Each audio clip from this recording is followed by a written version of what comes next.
वक्फ कहीं भी किसी की संपत्ति पे अपना दावा ठोक देता है। यहाँ पे जितना भी प्लॉट है ना पूरे को वक्फ बोर्ड में डाल दिया गया है। हम मकान खाली करके कहाँ जाते थे? पुलिस भी वही है, थानेदार भी वही है, साथ साथ आपका जज भी वही है, तो हमारी बात सुनेगा कहाँ? Religious organization has its own court to do its own verdict. Once it is a waqf, it's always a waqf. The entire act is challenged. तो मैं गांधी की तरह इस कानून को फाड़ता हूँ। ये अनकॉन्स्टिट्यूशनल है सर। यदि वो जमीन वक्फ हुई है तो उसको रजिस्टर करने में क्या दिक्कत है? जहाँ पर अरबों खरबों रुपए की संपत्ति हो तो उसके सरलीकरण में किसको लाभ है? समाज की भलाई के लिए अल्लाह के नाम पर कुछ अच्छा काम करके चलाना चाहते हो तो उसके रिटर्न फाइल करने में क्या दिक्कत है? तो मेरे को जॉब छोड़ के यहाँ आना पड़ा वक्फ की वजह से ही। जो गरीबों का हक था उस सारे हकों को खुद वक्फ बोर्ड ने लुटवाया है। ये एक वक्फ बोर्ड का कड़वा और काला सच है जिसको हम भुला नहीं सकते।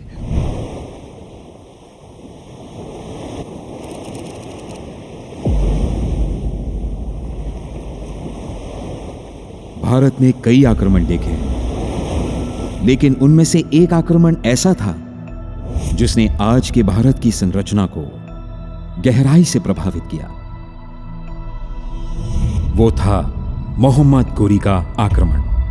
1175 में गोरी ने मुल्तान पर कब्जा किया और 1185 में पहली बार 2 गांव मस्जिद के लिए दान यानी वक्फ किए गए। ये सिलसिला 1947 तक भारत में चलता रहा। जब भारत आजाद हुआ 1954 में वक्फ कानून लाया गया। फिर 1995 में इस कानून को और सख्त किया गया और वक्फ बोर्ड को ज्यादा ताकत दी गई और यहीं से तस्वीर बदलने लगी। दावा तो ये था कि वक्फ बनाया गया था गरीब मुसलमानों की मदद के लिए, लेकिन आज जो कानून उनके हक के लिए बनाया गया था वही उनके शोषण का हथियार बन गया है। वक्फ को 1400 साल पहले मेरे नबी मोहम्मद रसूलुल्लाह सल्लल्लाहु अलैहि वसल्लम उन्होंने एक बाग को खरीदा और बाग खरीदने के बाद उस बाग को वक्फ किया। वक्फ कहते हैं दान को।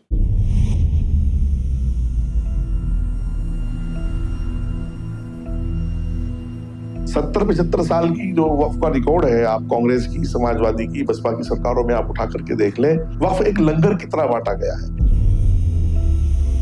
कहते हैं वक्फ बिक नहीं सकता। वक्फ की संपत्तियों को खुर्द-बुर्द किया गया। कागजों पे वक्फ संपत्ति बेची जाती है, कोई बेच के दूसरे को चला गया, दूसरे ने तीसरे को बेच दी। तो ये क्या बात है? 90% सिस्टम जो वक्फ का शरई एतबार से होना चाहिए था वो पूरी तरह से कोलैप्स कर गया है। नागरिक ग्रीवेंसेस लेकर कहाँ जाएंगे? जिसकी भूमि हड़प कर ली गई वो कहाँ जाएगा?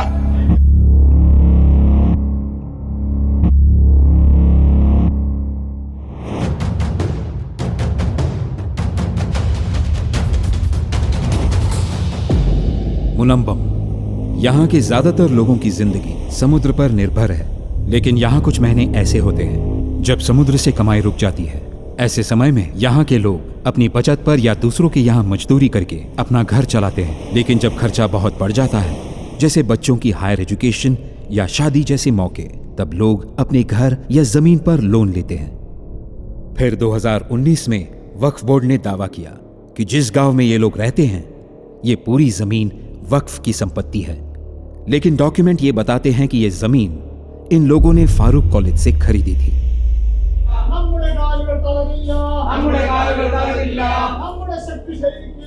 जमीन से जुड़े सारे सरकारी डॉक्यूमेंट्स मौजूद हैं, पर अब वो सब अमान्य है। This place which has been affected by the Waqf board, let's say around almost 3,000 people are staying here. From 1990 to 94, people with their little money, they bought 10 cents, 15 cents, 20 cents of property. And they bought and then they built their houses and everything. 610 families are directly affected. Apart from that, another 300-400 families has been affected. The documents all have become invalid. Those children who want to go for higher studies, they cannot go for it, and you cannot get a possession certificate or any revenue certificate for any government purposes. You are not able to get anything. പോക്കുവരവ് ചെയ്ത് കിട്ടിയ ഭൂമി ഞങ്ങളുടെതല്ല എന്ന് പറയുമ്പോൾ നമ്മുടെ land ഇതിനൊന്നും ഒരു വിലയില്ല. അല്ലെങ്കിൽ ലാൻഡിൻ്റെ പ്രോപ്പർട്ടി കാര്യങ്ങൾ നോക്കുന്ന തഹസിൽദാർ, വില്ലേജ് ഓഫീസർ, ഇവർക്കൊക്കെ ഒന്നും ഒരു വിലയില്ല. We say it's a democracy, world's biggest democracy, and another religious organization has its own court to do his own verdict. When we contacted the advocates, they said once it is a waqf, it's always a waqf. ഈ വിവരം അറിഞ്ഞു കഴിഞ്ഞപ്പോൾ തന്നെ ഞാൻ ആത്മഹത്യ ചെയ്യാൻ വേണ്ടി തന്നെയാണ് വന്നത്. ഞാൻ റോപ്പ് മേടിച്ചിട്ടാണ് വന്നത്.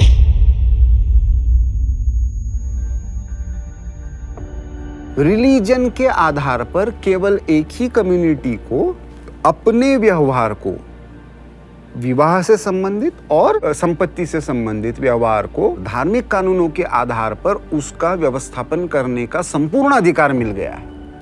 नॉन ट्रांसपेरेंट है। जो मेरा है वो क्लियर मेरा हो, जो मेरा नहीं है उस पर मेरा कोई हक ना हो। ऐसा नहीं है किसी भी संपत्ति को कह दिया जाए ये वक्फ की है और फिर बाद में दिक्कतें हो। Own court to do his own verdict. हमने देखा है किस तरह से दंगे होते हैं, हमने देखा है किस तरह से झगड़े होते हैं। क्या डॉक्टर बाबा साहब आम्बेडकर के सोच में, संविधान में कहीं पे भी ये इस तरह की सोच थी? Once it is a waqf, it's always a waqf. कि कोई किसी की भी प्रॉपर्टी पर दावा ठोक देता है तो वो दावा अंतिम है, जिसके बारे में न्याय मांगने का भी अधिकार नहीं होगा। आज देश का जो आम नागरिक है, या वो हिंदू है, सिख है, क्रिश्चियन है, जैन है, बौद्ध है, उन सबको लगता है कि वक्फ कहीं भी किसी की संपत्ति पर अपना दावा ठोक देता है। जो एक तो रिकॉर्ड नहीं है, 1837 का रजिस्टर है, केवल उस रजिस्टर के बिहाफ पे ये कहें कि ये प्रॉपर्टी आपकी हो जाए, पूछा जाता है वक्फ से डॉक्यूमेंट्स कहाँ है तो कहते पीछे से आए नहीं।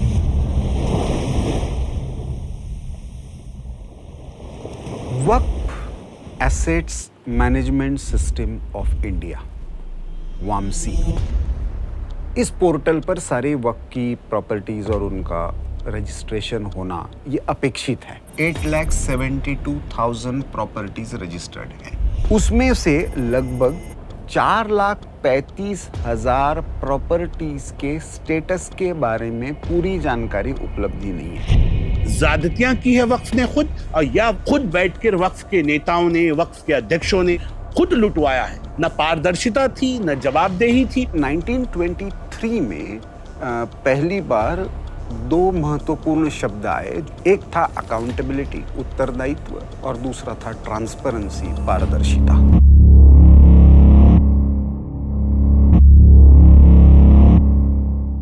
बिहार की राजधानी पटना। इस पटना में इतिहास के साये में एक और कहानी चल रही है। जो लोग 70-80 सालों से अपने घरों में रह रहे हैं, जिनके पास जमीन की रजिस्ट्री है, बिक्री पत्र है, ये लोग कोई बड़े जमींदार नहीं हैं, दिहाड़ी मजदूर हैं, छोटे कामगार हैं। लेकिन फिर एक दिन अचानक सरकारी कागज पर एक मोहर लगती है और इन मासूम लोगों को बताया जाता है कि अब ये घर तुम्हारा नहीं है। पता चला कि यहाँ पे जितना भी प्लॉट है ना, पूरे को बोर्ड में डाल दिया गया है। इस मकान में जितना ईंट लगा हुआ हूँ मैंने टच करके अपने से धो दिया, से सजाया, मैंने धो के रखा, मिस्त्री को दिया। एक एक ईंट हमसे जुड़ा हुआ है। बहुत मेहनत का कमाई हुआ, ट्यूशन पढ़ा करके 2 पैसा बचा करके हम लोग घर बनाए। हम लोग बचपन से यहीं पे रहे हैं, खेले हैं बाहर, पापा को भी यहीं पे काम करते हुए देखे हैं।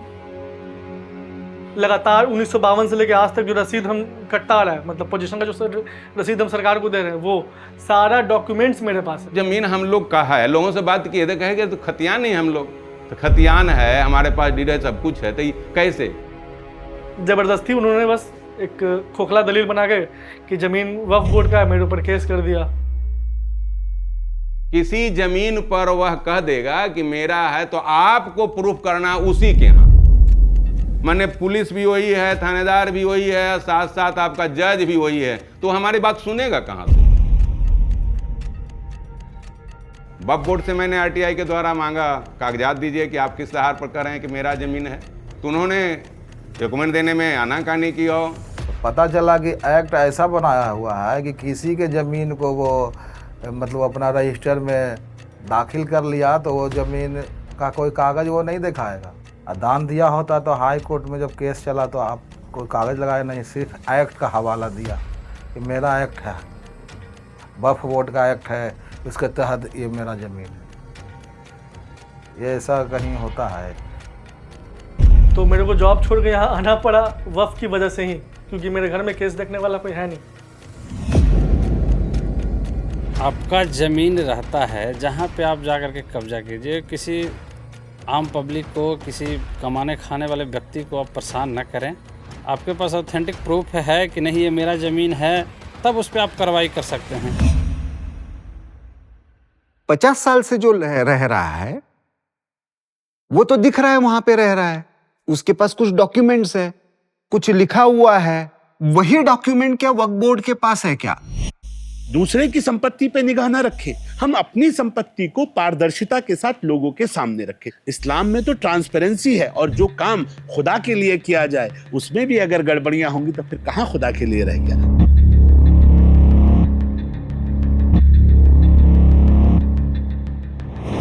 उत्तराखंड एक ऐसी पवित्र धरा जहां के ऊंचे पहाड़, घने जंगल और पावन नदियां यहां के जनजीवन का आधार है।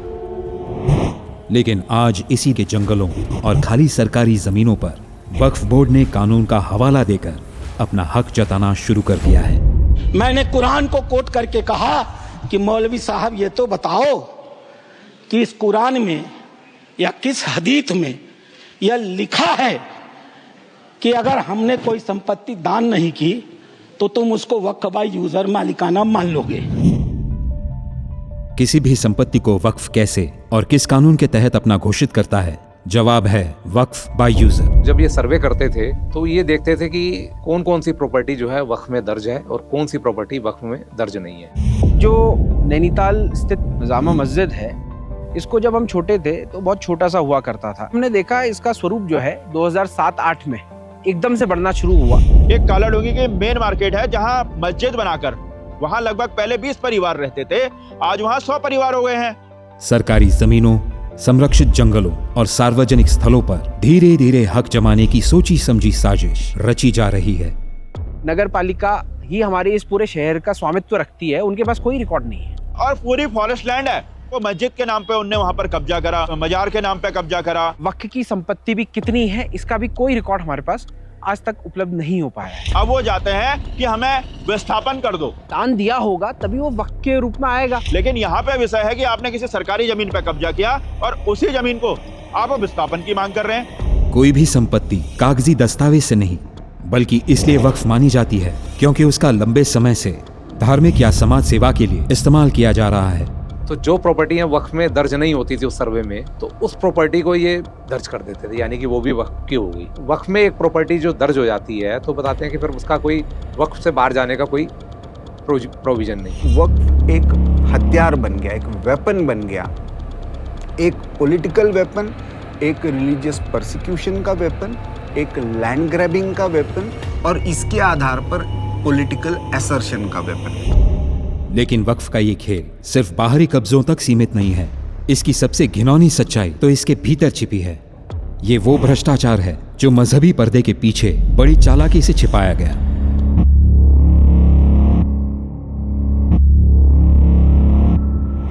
तो वक्फ में चोरी का बहुत सिंपल तरीका, वक्फ केस हारने के पैसे लेता है। जो वक्फ बोर्ड के अधिकारी हैं, वक्फ बोर्ड के कर्मचारी हैं या वक्फ बोर्ड के अध्यक्ष हैं, इनको मालूम होता है कि कौन सा केस हारना है, किसी से अपनी संपत्ति पे कब्जा कराना है। एक विश्व प्रसिद्ध दरगाह है हमारे यहाँ हरिद्वार के अंदर, रुड़की है, पीरान कलियर, उसकी कई सौ बीघा जमीन होती थी, उसका एक वक्फनामा था। वक्फ बोर्ड ने सिटिंग गेटिंग करके जो मुतवल्ली थे उन्होंने वक्फनामा गायब कर दिया कि वो केस वक्फ बोर्ड उनसे हारता है कागजों के अभाव में।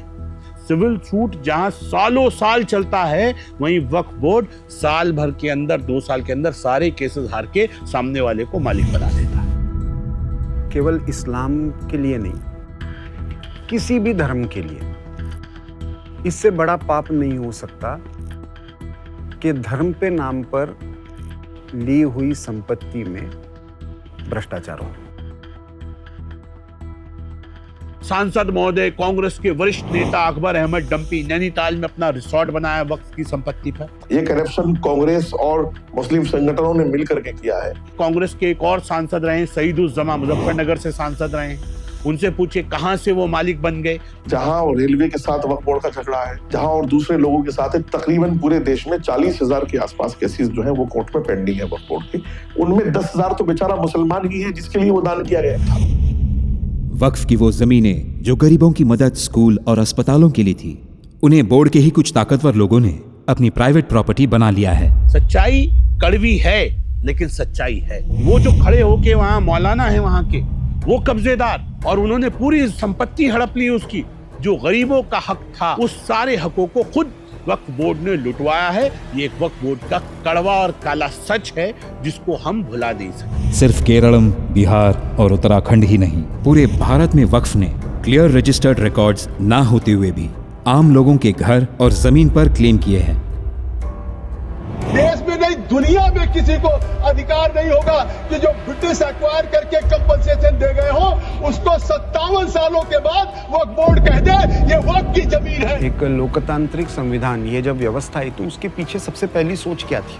जो कानून का अमल करने वाला है और उस कानून के अमल के आधार पर इंसाफ करने वाला है, ये एक ही नहीं हो सकते, ये अलग अलग होने चाहिए, जिसको बाबा साहब अम्बेडकर ने separation and balance of power कहा था। कर्नाटक में 53 ऐतिहासिक स्मारकों को वक्फ संपत्ति घोषित कर दिया है। वक्फ ये कॉन्सेप्ट ही नहीं था कि किसी की दूसरे की जमीनों को आप अपना बता दे। मैं इस्लामिक देशों का नाम पढ़ूंगा जहां वक्फ का वजूद नहीं है। तुर्की में नहीं है, लीबिया में नहीं है, इजिप्ट में नहीं है, सूडान में नहीं है, लेबनान में नहीं है, सीरिया में नहीं है, जॉर्डन में नहीं है, तुनीसिया में नहीं है, इराक में नहीं है, भारतवर्ष में वक्फ बोर्ड है। हम हिंदू, मुसलमान, मुस्लिम, नॉन मुस्लिम नहीं हैं, हम पहले भारतीय हैं।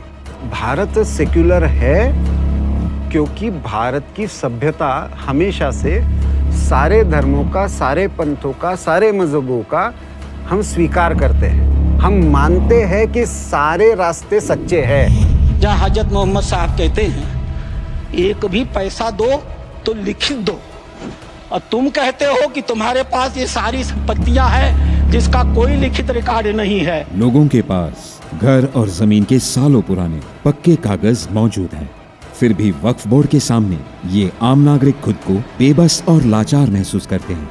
अपना जमीन हो के कोई दूसरा कोई छीन लेगा, हम लोग कभी नहीं सोचे थे। वक्फ बोर्ड हमको हर बार मतलब तंग कर रहा है। आपको न्याय मांगने उसी बोर्ड के सामने घुटने टेकने थे जिसने आपकी जमीन छीनी थी। आज बारी है गरीब मुसलमानों का हक उन मालदार, उन भू माफिया, उन लैंड माफिया, वक्फ माफियाओं के नीचे से निकालकर गरीब तक पहुंचाने की। क्या इस गहरे अंधेरे में न्याय की कोई उम्मीद बाकी है? ऐसा नहीं चलेगा। आपकी वोट बैंक के लिए आपने किया था, हम खारिज कर रहे हैं। हाँ, उम्मीद है। Unified management for empowerment, efficiency and development, इसके आधार पर उम्मीद ये संकल्पना बनी है।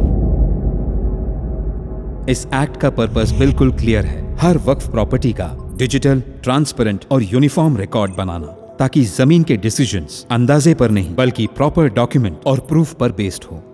डिजिटाइजेशन की प्राविधान किया गया है, ऑडिट का प्राविधान किया गया है, और इसमें टाइम बाउंड चीजों के बारे में कार्रवाई की गई है। दान देना चाहता है अपनी संपत्ति को, उसमें कोई आपत्ति नहीं है, वो तो वैसे ही रहेगा, लेकिन उसको भी पता रहेगा मैं जिसके लिए दे रहा हूं उसी के लिए उसका इस्तेमाल हो रहा है।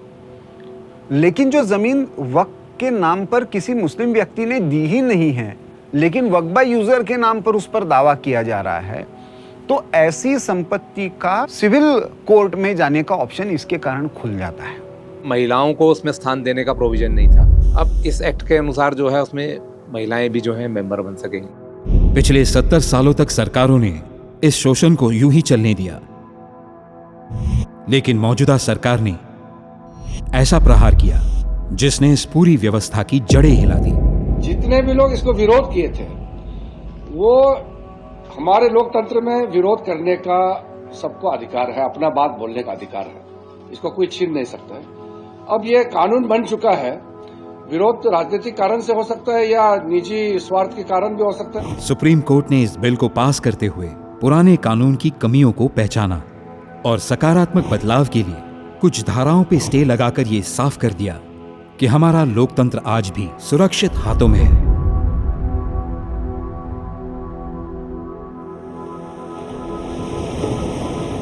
Today we are in the 21st century. It's true that every religion has its own rules, its own faith, and we need to respect it.